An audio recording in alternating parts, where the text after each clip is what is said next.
The TARDIS is one of the most recognizable objects in television history. You don't need to watch Doctor Who to know what it is. You see it, and you instantly understand this thing matters. It's a box. It's a machine. It's even a home. And somehow, it's all three at once. We're told it's bigger on the inside. We're told it can go anywhere in time and space. We're even told it's alive. And for decades, that's been enough. But if you slow down, if you really watch how the TARDIS behaves, something doesn't quite line up. There are moments where it hesitates, and moments where it refuses. There's moments where it seems to know more than the Doctor does. And that raises a question. Not how this thing works, but why it works the way it does. Tonight isn't about answers. It's about the cracks in the story. Because once you notice them, you start to realize the TARDIS may not be doing what we think it's doing at all. Let's go to the wall.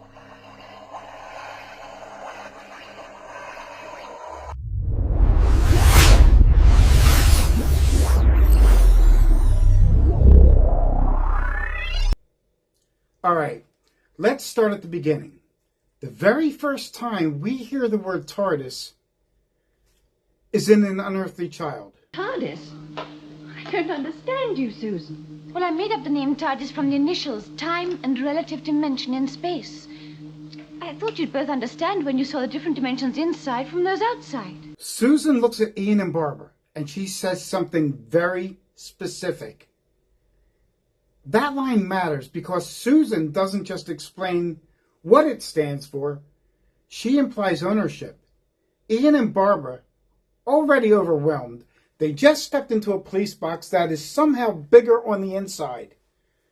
This is not the moment to explain Time Lords or Gallifrey or a civilization that mastered time travel. So Susan compresses the truth.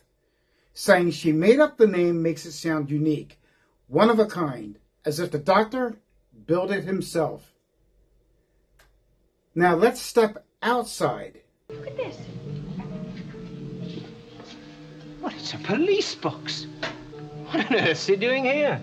I mean, these things are usually on the street. A police box in a junkyard isn't camouflage. It's suspicious. Police boxes didn't belong in junkyards. They belonged on streets, on the corners, accessible to officers. So the disguise doesn't blend in, it stands out. London police boxes weighed around 800 pounds. That's not something you casually move. Was this disguise really about hiding, or was it about anchoring? After the first trip, the TARDIS lands on an alien planet. The Doctor steps outside, looks at the exterior, and says, It's still a police box. Why hasn't it changed? Dear, dear. How very disturbing. The Doctor expected the chameleon circuit to reset, and it didn't. Now think about everything else the Doctor has fixed. He fixes everything, except this. The question isn't why he never fixed the chameleon circuit. The question is why the TARDIS never lets it stay fixed. Other Time Lords don't have this problem. Only this one does. Because once something stops behaving like a malfunction and starts behaving like a preference, you have to ask, whose preference is it? Now look at the interior. TARDIS, where else? I know we're in the TARDIS, I just don't know this bit. I'll give you a guided tour someday. What's in there? Boot cupboard. Not very interesting. Boot cupboard? That's enormous! Just how big is the TARDIS? Well, how big's big? Relative dimensions, you see, no constant. That's not an answer. How big are you at the moment?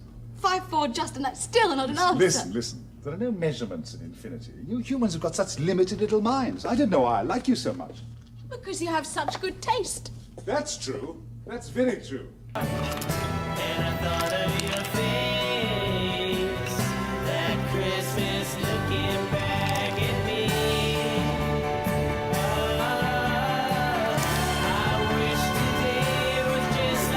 Corridors, boot cupboards, bedrooms, gardens, pools. Don't forget the cloister room. The Doctor doesn't wander randomly. He always seems to know where he's going, which suggests the TARDIS isn't just big, but organized.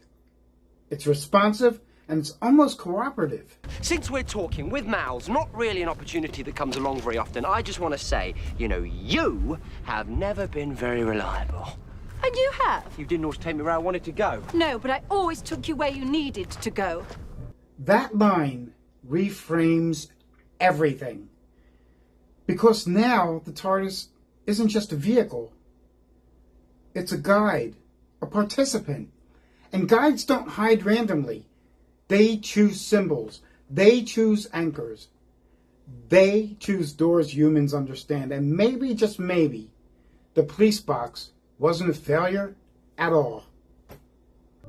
The TARDIS isn't broken. It's selective. It doesn't just move through time and space. It positions the Doctor. It frames encounters, shapes outcomes, keeps one familiar face while changing everything else. And once you see that, you can't unsee it. If the TARDIS is choosing how it presents itself, then the real mystery isn't how it works. It's why. And that's where part 2 begins. Because, no. You didn't really think we could cover the TARDIS in one episode, did you? See you next time.